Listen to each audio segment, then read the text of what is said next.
सो जय हिंद एवरीवन। इस वीडियो में हम लोग पढ़ने वाले हैं ह्यूमन हार्ट के बारे में। इसमें वो कंप्लीट समझ में आ जाएगा कि ह्यूमन हार्ट कैसे काम करता है और ह्यूमन हार्ट होता क्या है। तो आप यहाँ पे देख सकते हैं स्ट्रक्चर, इसी को बोलते हैं हम लोग ह्यूमन हार्ट, जो अब ये स्ट्रक्चर देख रहे हैं आपके सामने। अब ये ह्यूमन हार्ट इंसान का बॉडी में कहाँ पर प्लेस होता है। तो सबसे पहले ये जो ह्यूमन हार्ट है, ये इसका साइज होता है एक फिस्ट के बराबर। फिस्ट मतलब क्या होता है, आपकी जो बूंद मुट्ठी होती है उसे कहते हैं हम लोग फिस्ट। अपना आप अपना मुट्ठी बनाइए तो उसको बोलेंगे हम लोग फिस्ट। तो ये जो हार्ट का साइज है, ये आपका क्लोज हैंड यानी कि मुट्ठी के बराबर होता है। समझ सकते हैं आप what is the size of heart. तो the heart is a muscular organ which is big as our fist. ठीक है। अब उसका ये हार्ट होता कहाँ है बॉडी के अंदर। तो ये हार्ट आपका प्रेजेंट होता है कार्डियक नॉच में। अब ये कार्डियक नॉच का है, तो ये है आपका लेफ्ट लंग में। आप लंग्स देखेंगे कहाँ पर आपका है, आपका लंग्स आपके बॉडी के अपर साइड पर है। अपर साइड में जो रिब केज है उसके अंदर आपका लंग्स है। और लंग्स में लेफ्ट साइड में एक छोटा सा जगह बना हुआ है जिसे हम लोग कहते हैं कार्डियक नॉच। जैसे कि आपका ये लंग्स आपका होता है, आपका लंग्स कुछ इस प्रकार का होगा ऐसे करके। तो ये आपका एक लंग है, वैसे आपका दूसरा लंग कुछ इस प्रकार का। यहाँ पर एक छोटा सा जगह है जिसे हम लोग कहते हैं कार्डियक नॉच। आपका जो ये हार्ट है, ये इसके अंदर प्रेजेंट है, यहाँ पर आपका हार्ट है। तो ठीक है, आपका हार्ट कहाँ पर आपको समझ में आया होगा। अब ये जो हार्ट है, ये ऑक्सीजनेटेड और कार्बन डाइऑक्साइड दोनों से रिच ब्लड को ट्रांसपोर्ट करता है। ठीक है। तो इन दोनों को सेपरेट करना जरूरी है।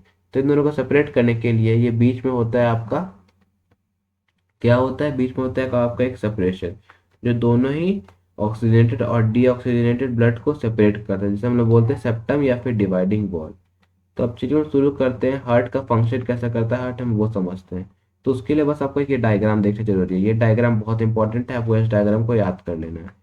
तो सबसे पहले शुरू करते हैं हम लोग ब्लड को आने से। तो ये जो ब्लड है, ये आता है हार्ट के अंदर किसके द्वारा, सुपीरियर और इंफीरियर वेना कावा के द्वारा। ये आप देख रहे हैं, ये ओपनिंग है, इसे कहते हैं हम लोग सुपीरियर वेना कावा और इसे कहते हैं हम लोग इंफीरियर वेना कावा। तो ये जो सुपीरियर और इंफीरियर वेना कावा है, वह इसके द्वारा हार्ट के अंदर ब्लड एंटर करता है। तो हार्ट कहाँ से ब्लड के अंदर एंटर करता है, तो सुपीरियर और इंफीरियर वेना कावा के वजह से जो हार्ट के अंदर ब्लड एंटर कर पाता है। तो इस 2 पॉइंट से ब्लड एंटर किया, ठीक है, सुपीरियर और इन्फीरियर वेना क्या बात है। अब ये डी ऑक्सीजनेटेड ब्लड है जो वेन्स के द्वारा आया है। वेन्स पूरा बॉडी से डी ऑक्सीजनेटेड ब्लड को लेकर आया, जो आपका सुपीरियर और इन्फीरियर वेना केवा के द्वारा किसके अंदर, हार्ट के अंदर एंटर किया। कहाँ पर, राइट एट्रियम के अंदर। ये आपका राइट साइड है और ये आपका लेफ्ट साइड है। ये दो साइड आप याद रखिएगा, ये लेफ्ट साइड और ये राइट साइड है। अब ये राइट साइड है, ये डील करता है डी ऑक्सीजनेटेड ब्लड से, मतलब O2 के बिना वाला ब्लड, O2 के बिना नहीं है O2।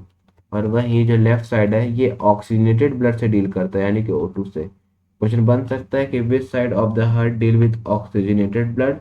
So left side deal with oxygenated blood while right side deal with D oxygenated blood. अब आपका ब्लड एंटर कर चुका है हार्ट के अंदर, कहाँ पर, राइट एट्रियम में। पहला एंट्री कहाँ हुआ उसका, राइट एट्रियम में। ठीक है। अब ये जो ब्लड है, ये जाएगा नीचे राइट एट्रियम से, कहाँ पर, लेफ्ट वेंट्रिकल में, जो उसको रिलैक्स करके जमा करेगा। लेफ्ट वेंट्रिकल रिलैक्स होगा यानी कि वो एक्सपैंड करेगा और जो ब्लड आ रहा है उसको कलेक्ट करेगा। थोड़ा सा मतलब अच्छे से पूरा कलेक्ट करेगा, पूरे से भर लेगा अपने अंदर, किसके अंदर, राइट वेंट्रिकल के अंदर।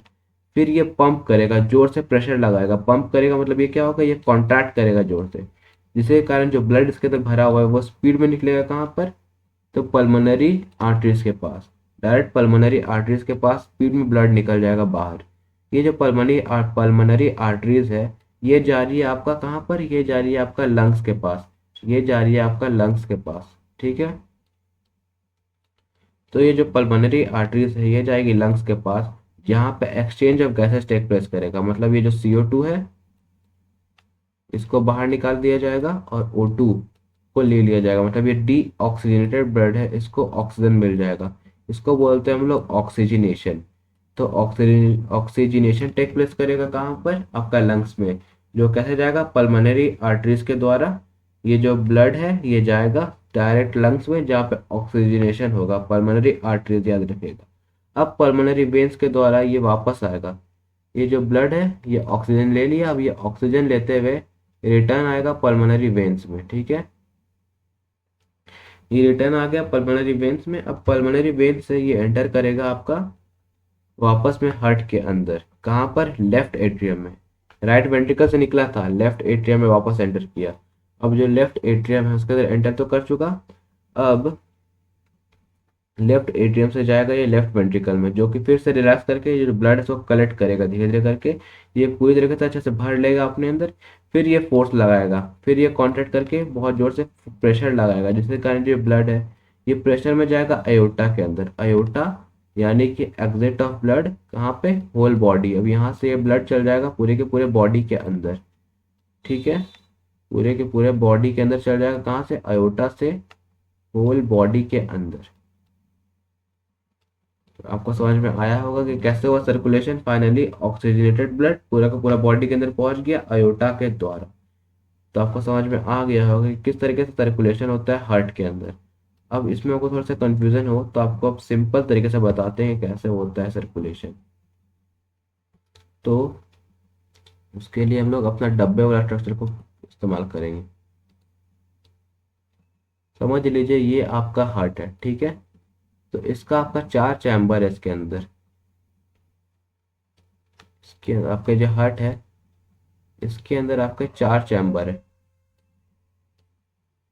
अब कौन सा राइट साइड कौन सा लेफ्ट साइड? तो आपका जो राइट है वो होगा इसका लेफ्ट, और आपका जो लेफ्ट है वो होगा इसका राइट। तो ये आ गया आपका क्या? Right atrium, right ventricle. और ये आ गया आपका लेफ्ट एट्रियम और लेफ्ट वेंट्रिकल। अब जो ब्लड है वो सुपीरियर और इंफीरियर वेना कावा के द्वारा राइट एट्रियम में एंटर करता है। आपको बताया था हम कि राइट एट्रियम में एंटर होता है ब्लड का। कहाँ से? Vena cava, vena cava. तो इस वेना कावा के द्वारा ये जो ब्लड है ये एंटर किया राइट एट्रियम में। अब ये जाएगा नीचे, कहाँ पर? राइट वेंट्रिकल में। अब वेंट्रिकल प्रेशर ला के इसको भेजेगा सीधा पल्मोनरी आर्टरीज में, लंग्स में। पल्मोनरी आर्टरीज, पल्मोनरी आर्टरीज के द्वारा डायरेक्ट जाएगा लंग्स में। अब ये पल्मोनरी आर्टरी से जाएगा, वहाँ पे ऑक्सीजन गेन करके वापस आएगा।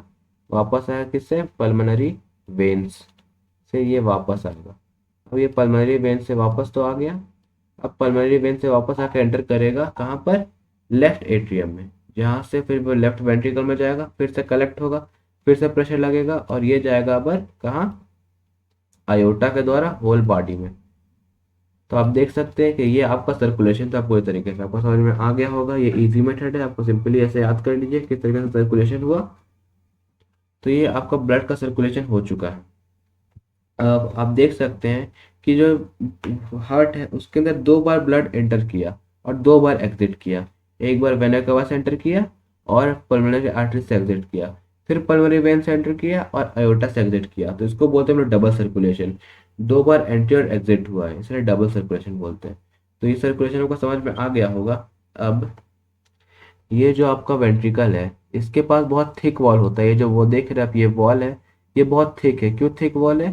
क्योंकि इसको प्रेशर लगाना पड़ता है। Since the ventricle have to exert high pressure to pump the blood, it has very thick wall than atrium। Atrium को कोई प्रेशर लगाना पड़ता है पंपिंग के लिए, तो उसके पास थिक वॉल नहीं होता है। लेकिन जो एट्रियम है उसके पास थिक वॉल होता है। यहाँ आपको लिखा हुआ है since ventricle have to pump blood. यहाँ लिखा हुआ है आपका since ventricle have to pump the blood into various organ, they have very thick wall, thick muscular wall। Since ventricle have to pump the blood to whole of the body, it has very thick muscular walls। और ये जो walls होते हैं यानी कि जो gate होते हैं ये इंश्योर करते हैं कि blood does not flow backward then atria and ventricle contract. ये आप द वॉल्स देख रहे हैं, देख रहे हैं जगह जगह वॉल्स मतलब गेट लगा हुआ है जगह जगह पर। ये जो वॉल्स है ये इंश्योर करते हैं कि जो blood flow do not flow backward, जैसे कि कॉन्ट्रैक्ट किया तो ये ब्लड वापस ना चले जाए कहाँ पर? अयोटा से।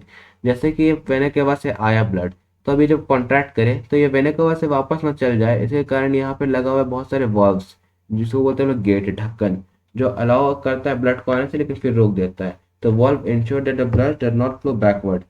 बहुत important, what is the role of valve? So valve ensure that the blood does not flow backward when the atrial ventricle contract। अब अब समझते हैं कि सेपरेशन क्यों जरूरी है। यह जो आप सेपरेशन देख रहे हैं राइट एट्रियम और राइट मतलब कि राइट और लेफ्ट साइड का जो सेपरेशन है ये क्यों जरूरी है। बिना सेपरेशन का क्या नए सर्कुलेशन हो सकता है।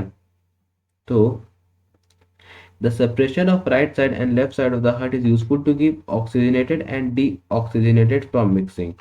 ये जो सेपरेशन है ये हेल्प करता है ऑक्सीजनेटेड ब्लड और डीऑक्सीजनेटेड ब्लड को मिक्स होने से प्रिवेंट करता है। क्या प्रिवेंट करता है। Mixing of oxygenated blood and deoxygenated blood. Such separation allow highly efficient supply of oxygen to the body. ये जो सेपरेशन है ये अलाउ करता है such separation allow the highly efficient supply of oxygen to the body. क्योंकि जो हम लोग का बॉडी है उसको बहुत ज़्यादा एनर्जी रिक्वायरमेंट होता है अपना बॉडी टेम्परेचर को मेंटेन करने के लिए।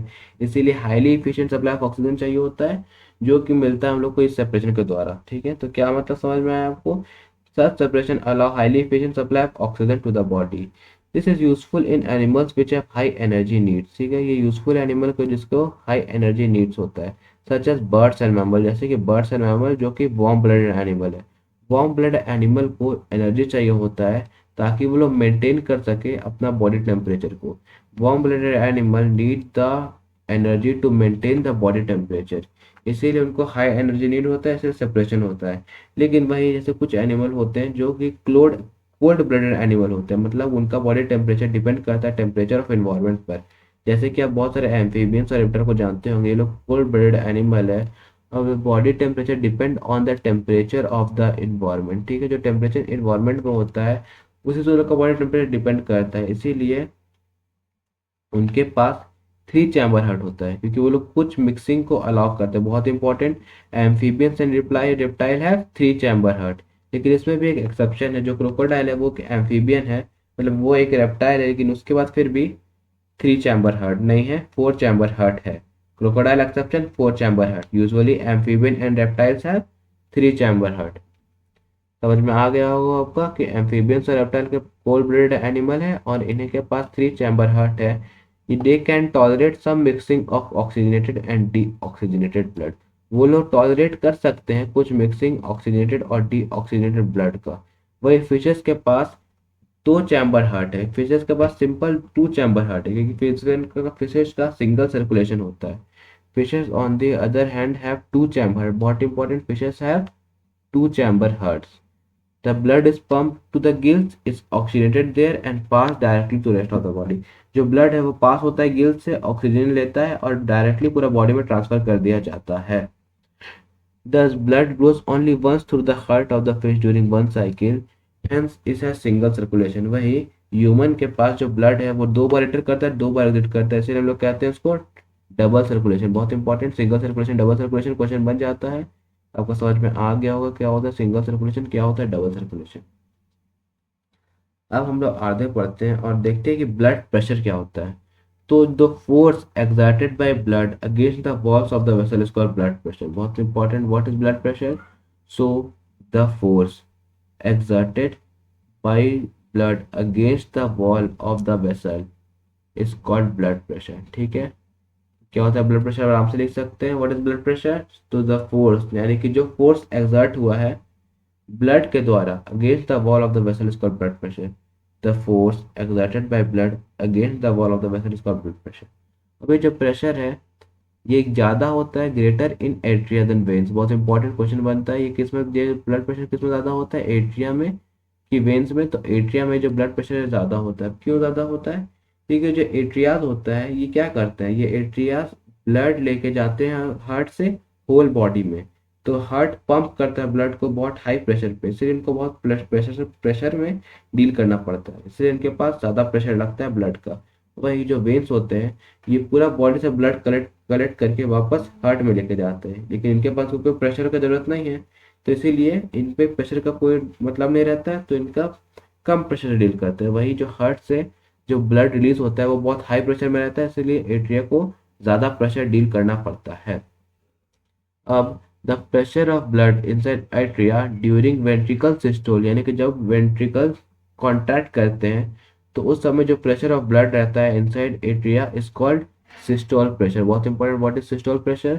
सो the pressure of blood inside atria during ventricle systole contraction is called ventricle systole pressure and the pressure in arteria during ventricle diastole is called diastolic pressure. तो ये diastole और systole आप सुने होंगे। तो ये डायस्टोल और सिस्टोल है, इसको हम लोग बोलते हैं blood pressure. The normal systolic pressure is about 120 mmHg। जो नॉर्मल सिस्टोलिक प्रेशर कितना होता है 120 mmHg, बहुत important. Normal systole pressure 120 mmHg और डायस्टोल प्रेशर 80 mmHg। सिस्टोल मतलब कॉन्ट्रैक्शन, कॉन्ट्रैक्शन में प्रेशर ज़्यादा रहेगा तो कॉन्ट्रैक्शन में 120 mmHg तक पहुंच जाता है, जो कि रिलैक्सेशन में 80 mmHg रहता है। बहुत इंपॉर्टेंट, याद कर लीजिएगा। 120 mmHg कॉन्ट्रैक्शन और रिलैक्सेशन 80 mmHg। अब ये जो ब्लड प्रेशर है इसको मेजर किया जाता है एक डिवाइस जिसको हम लोग बोलते हैं स्पाइगनोमीटर। बहुत इंपॉर्टेंट क्वेश्चन बन जाता है, which device is use to measure the blood pressure, तो स्पाइगनोमीटर। अब ये जो हाई ब्लड प्रेशर है इसको इसको क्या बोलते हैं हम लोग, हाइपरटेंशन बोलते हैं। ये क्यों होता है, due to the constriction of arterioles. How hypertension और high blood pressure occur due to the constriction of arterioles which result in increased resistance of flow. It can lead to rupture of artery and internal bleeding. इस high blood pressure यानी कि hypertension से क्या हो सकता है, rupture हो सकता है आर्टरी, आर्टरी फट सकता है और इंटरनल ब्लीडिंग हो सकता है। बहुत खतरनाक होता है, बहुत लोग का डेथ भी हो जाता है हाई ब्लड प्रेशर से, which can lead to rupture of artery and internal bleeding. अब अगले वीडियो में पढ़ेंगे डिफरेंट ट्यूब्स क्या होते हैं और लिम्स क्या होता है। तो इस वीडियो में आपको पूरी तरीके से हार्ट समझ में आ गया होगा। इस वीडियो में इतना ही। Thank you.